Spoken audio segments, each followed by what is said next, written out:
There's a prayer that a lot of people carry quietly, not always spoken out loud. Sometimes just felt in the chest, in the early morning before the day gets loud, in the middle of a crowded room, when something about the loneliness cuts through anyway. The prayer goes something like this. God, I want to love someone well, and I want to be loved well. Please don't let me miss it. If you have ever prayed something like that, even once, this video is for you. Not because I have all the answers, but because I have been in that place.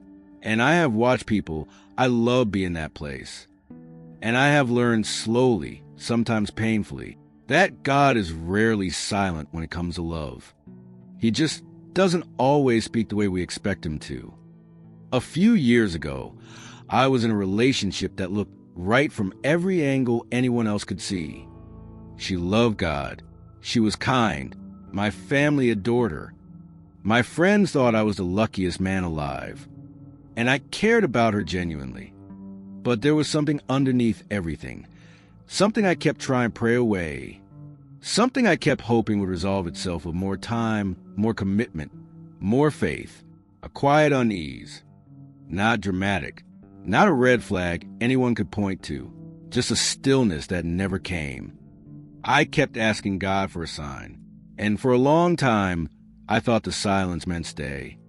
But I was confusing silence with absence. God wasn't silent. I just wasn't ready to hear what he was already saying. When I finally made the decision to let it go, not dramatically, not with anger, just with honesty, something I hadn't felt in months came back. The ordinary, quiet, almost boring kind. The kind that doesn't announce itself. It just settles. And in that settling, I understood something I want to share with you today. There are 3 things I believe God does when he's preparing you for real love.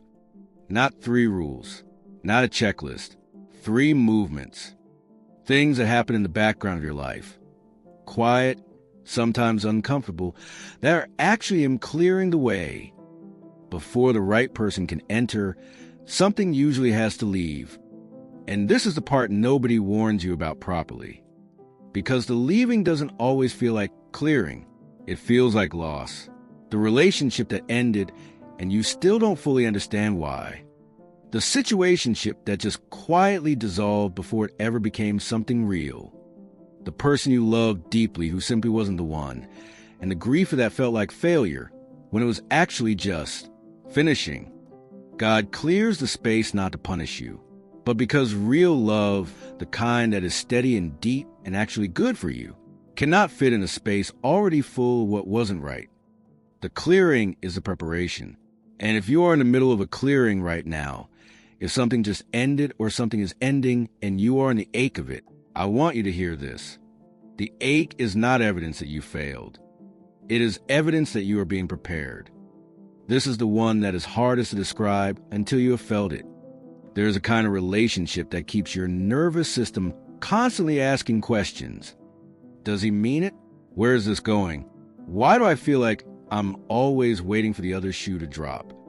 That is not your anxiety. That is information. And then there is another kind, where everything is not necessarily perfect, where there are still things to work through, still growing to do, but underneath all of it, there's a quiet, a steadiness, the kind that lets you sleep at night, the kind that doesn't require constant reassurance, the kind that feels less like excitement and more like coming home. I have heard people describe meeting the right person as feeling like, I don't know how to explain it. I just felt calm.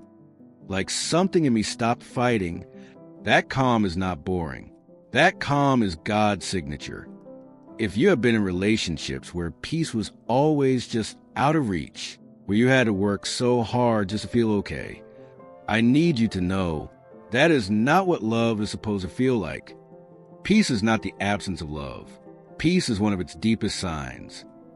We live in a world that romanticizes the beginning, the first conversation, the first date, the instant connection, the feeling of I've never met anyone like this before.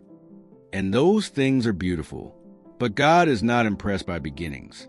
He is watching the middle. The middle is where character lives. How does he treat you when the newness has worn off? How does she show up when your life gets hard and you are not at your best?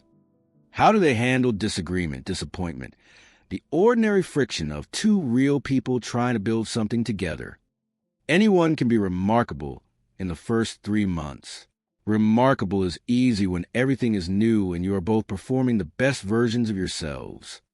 But time, patient, unhurried, unbribable time, strips that away. And what remains is the truth of who someone is. This is why God asks us to be patient, not to test our endurance, but because the person you are meant to build with can only be seen clearly over time. And rushing past that in the hunger to have something now is how people end up in the wrong thing for a very long time. I want to ask you something, and I want you to sit with it honestly. Where are you right now? Are you in the clearing, grieving something that ended and trying to trust that the ending was preparation?